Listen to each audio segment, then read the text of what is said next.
Hey everybody, welcome back to Everyday Off-Road. I know it's been a little while since we posted any videos, but it's been a little hectic because I've been working a lot of overtime at my regular job, and by the time I come home, I'm just too tired. And making videos does take a lot of extra time, adds a lot of extra time to the project. So I haven't been able to make any videos. But I thought I would take this opportunity now to fill everybody in on what's going on around here. Let's start with the red 94 Cherokee, the XJ. It is still here. It's a lot lighter than it used to be. The front axle is out. The transfer case is out. There is not a whole hell of a lot left of it. So we're gonna have to have that either cut up or hauled away. If we cut it up, we might make a video out of that, just to show you guys, the fun you can have cutting up a vehicle. Let's see. Double D here.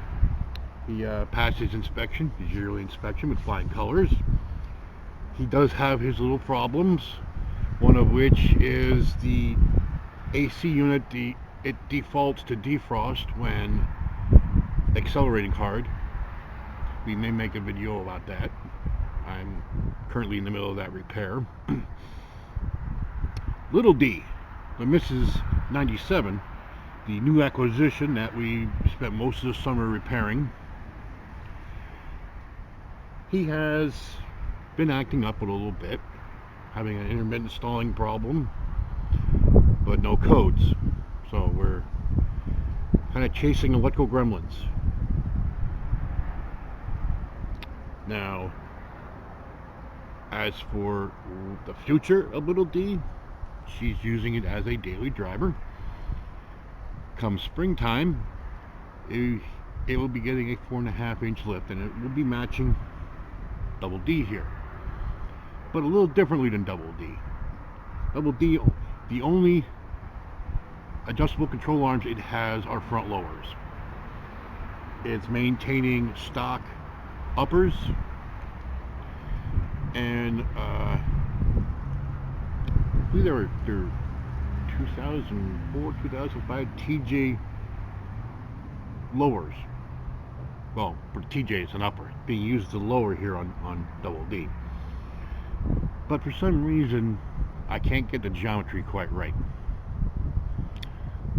So we will be eventually going to full adjustables, a full set of uppers and lowers. But for Little D, he's getting it right off the bat. And there is no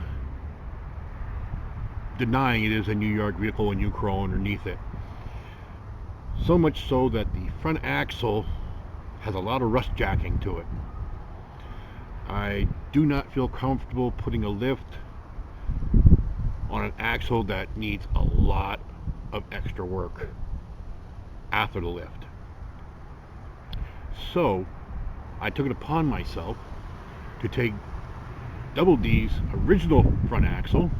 If you look back, you will see that we replaced the low pinion Dana 30 here in Double D with a high pinion Dana 30 out of the 94. So we had a relatively decent front axle, but it needed a little bit of work. So you may or may not be able to see over my shoulder that there's some fresh metal back here. Let me get to the other side of the camera, and I'll show you what we got back here and what's going to be going on underneath Little D. Let's get a little panoramic view here.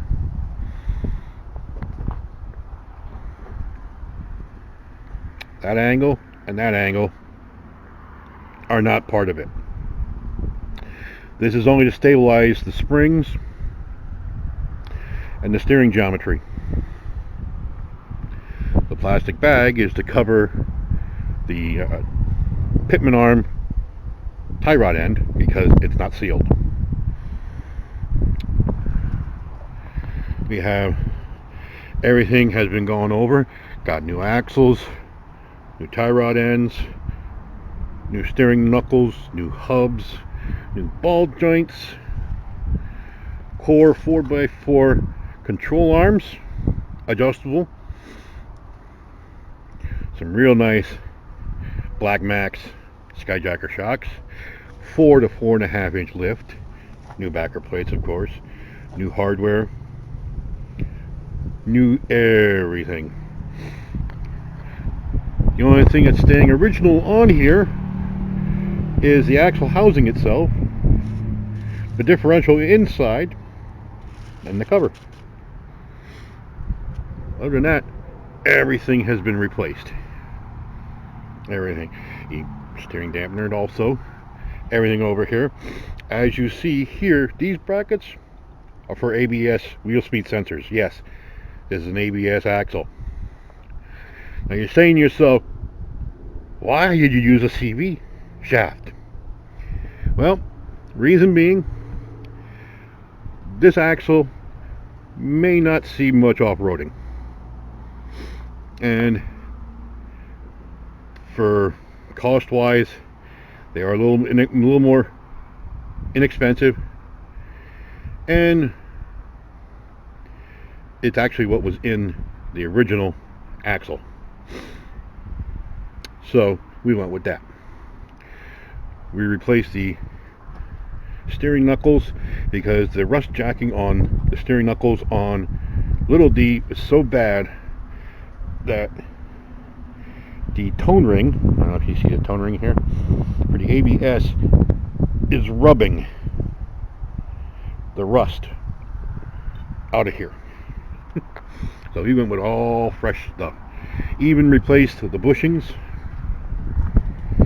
We have all yellow anodized hardware that is actually metric flanged. There are no washers on here. The only washers, it's a spacer washer in there. So when it comes time, all this will be sliding underneath Little D. So it'll be just a matter of, oh yeah, we also have a new strap kit for the pinion, and I had to source a new breather line. I took the measurements from Double D here, added an inch of length because his front axle isn't centered in the wheel well. So I added an inch of length to our lowers, and I did the math, and I came up with a number to give us the correct adjustment for the uppers. So when it comes time, this axle should bolt right in, line up the way it's supposed to be, and our, let's see, caster, our steering knuckle angle will be correct, or as close to correct as possible. Now we have an alignment shop that is literally right behind us, in the block behind us, so when it comes time, we will just get it aligned and there should be no problems. There is a forged adjustable track bar that I did not decide to put in yet. That's going to stay in the house. This is getting covered up for the winter time, and nothing more gets done to this. Everything that's on here has been, you guessed it, anti-seized. Yummy, I'm not getting anywhere near that, because you know what happens, you turn into the Tin Man. Oh yeah, one other thing. She did get a Rough Country diff guard, just to break up the monotony of that huge red ball hanging out in front. Now, like I said, she will not be doing much off-roading. very, very light duty, if any. So this lift is more for aesthetics, for the looks. But I also don't want to just throw on a cheapy lift. Alright. We will get more into the lift when it comes time to, well, put it in. Some other changes that are going to be occurring is we'll be getting new filming equipment. As for the filming location, well, that's going to stay the same. It's going to be in the driveway like most guys have. They just work in the driveway and that's it. There will be another project coming. That will be a vehicle that we don't have to drive every day, a non-daily driver. In fact, I believe it might not even be a Jeep. Which brings me into the next little bit of news. It has come to my attention that we don't really do a lot of off-roading here on this channel, and that the name doesn't quite fit. So I have been knocking around the idea of a name change, and still haven't come up with a decent name yet, but when it happens, you guys will know. So, if you guys can't tell, it's a little windy out here right now. It's probably have to say close to 39 degrees. I'm about ready to freeze my nuts off, so we're going to call this a day here on the video. So, I'd like to thank you guys for stopping by, catching up with us. If you liked the video, give us a big thumbs up. If you haven't already, please subscribe to the channel and ring the bell down there while you're there. That'll notify you every time I post new content here on my channel.